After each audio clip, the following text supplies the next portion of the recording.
Esto,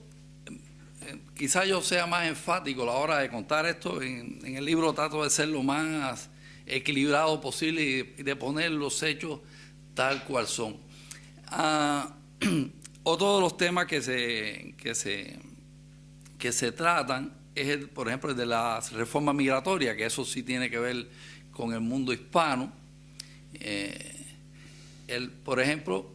Reagan, la única reforma migratoria en gran escala que se hizo en Estados Unidos, se hizo en el año 86 y la hizo Ronald Reagan, que es un republicano. En época de George Bush había una propuesta de reforma migratoria muy parecida a la de Reagan, más amplia, que abarcaría 12 millones al menos de hispanos, pero que fue vetada por el Partido Demócrata, porque era Bush quien la proponía. Y en los temas, por ejemplo, de raciales, no ha habido en la historia de Estados Unidos un gabinete más multiétnico que el de Bush, empezando por la canciller Condoleezza Rice, que era negra, bueno, y además era mujer, ¿no? Dos temas también tabú en la política norteamericana y en cualquiera probablemente, ¿no? Es decir que el hecho de que el presidente Barack Obama haya sido el primer negro presidente de Estados Unidos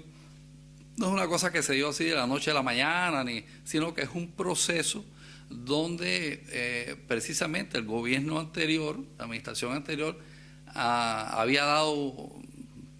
sentado pautas en la historia norteamericana. Y la otra cosa que tiene que ver con el mundo, digamos, hispano en el libro es, el último capítulo es una aproximación a la figura de Barack Obama, y no sé si ustedes estuvieron al tanto de cuando la campaña presidencial hubo, para decirlo muy claro, grandes metidas de patas, y que muchas, por parte de la campaña de Obama, que muchas tenían que ver con este tema de la integración racial. Una de ellas, la más famosa, Michelle Obama dijo cuando van a las primarias en uno de los estados clave, que por primera vez en su vida ella se sentía orgullosa de ser norteamericana. Y el asunto, vaya, eso no es por gusto, eso es que el poder inglés,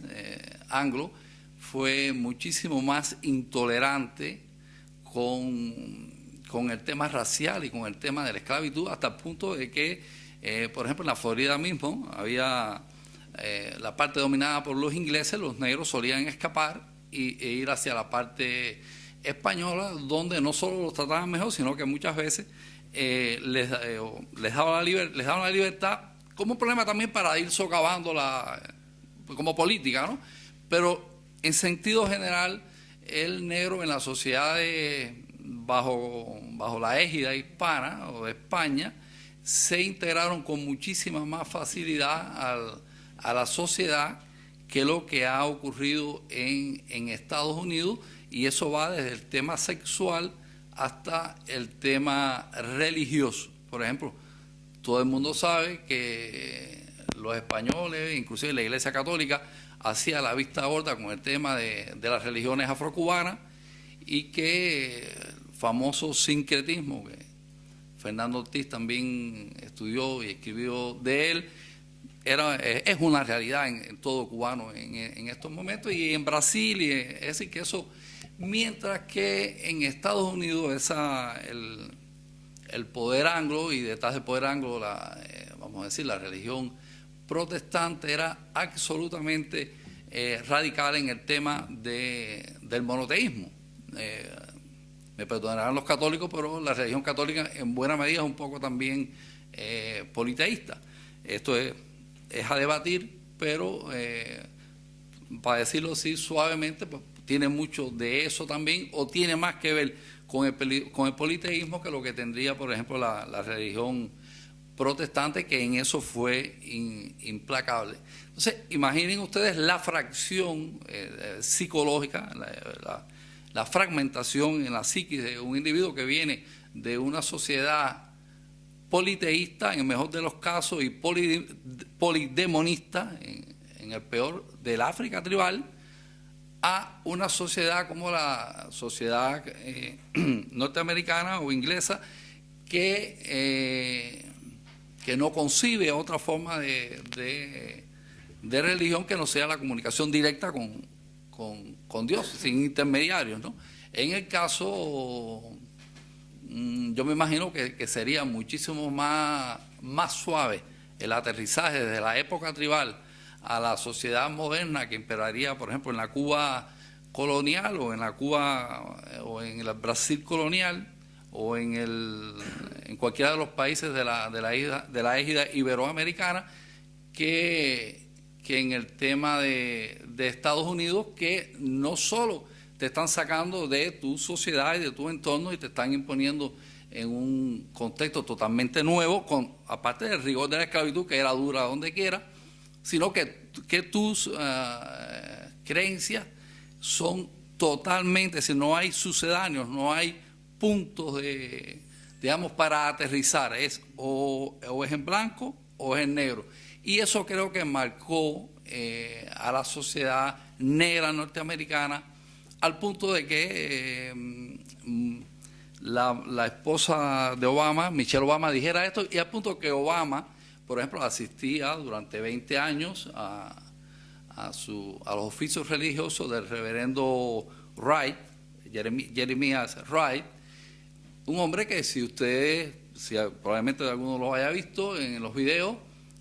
mete miedo la cantidad de odio que destila en contra de la sociedad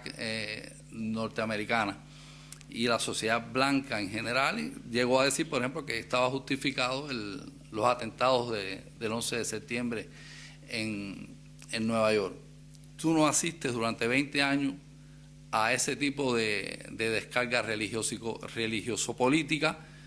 gratuitamente. Es decir, de alguna manera tú tienes que estar identificado con esa autoimaginación o marginación, porque hay de las dos cosas ahí. Es decir, la sociedad que se impuso de la manera que he contado y el buscar guetos de protección, en este caso islámico, que es lo que era se ha dicho también que Obama fue islámico o es islámico. En fin, eso no está aprobado, ni lo toco ahí. No es una invitación el libro a votar ni por uno ni por el otro, sino a tener en cuenta este tipo de cosas que son las que cree la mayoría de la gente, ¿no? Y en fin, lo mismo ha pasado también respecto a la política. Un amigo aquí me preguntaba ahorita por qué un cubano escribiendo de política norteamericana. Bueno, es que casi el tema de Cuba casi ya es un tema doméstico, no solo en Estados Unidos, sino en España. Entonces, un poco conociendo las dos maquinarias políticas que se mueven, uno puede arrimar la brasa a su sardina en la medida que esto sea posible. No es que en ninguna parte se vaya a hacer nada definitorio con respecto a la libertad de Cuba, porque eso lo tenemos que hacer los cubanos, y si algún día lo decidimos hacer, o si la sociedad cubana decide hacer lo que tiene que hacer, pero es bueno tener en cuenta al menos quién, desde el punto de vista moral, desde el punto de vista filosófico, desde el punto de vista humano, puede estar más favorable a un demócrata cubano, ahora sí demócrata en el sentido que todos conocemos. De nuevo, lamento muchísimo el contratiempo con el editor,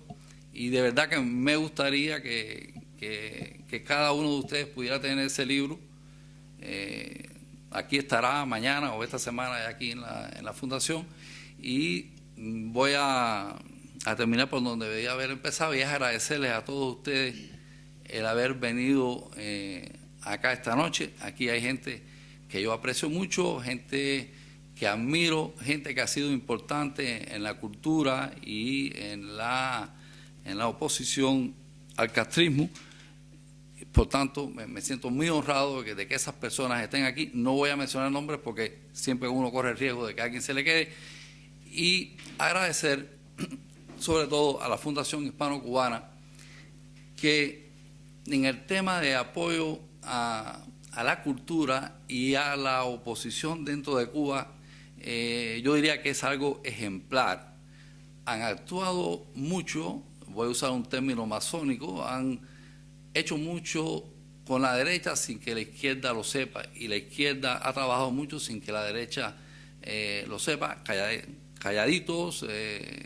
sé de la cantidad de ayuda que envían a opositores dentro de Cuba, con muchísimo menos recursos de grandes organizaciones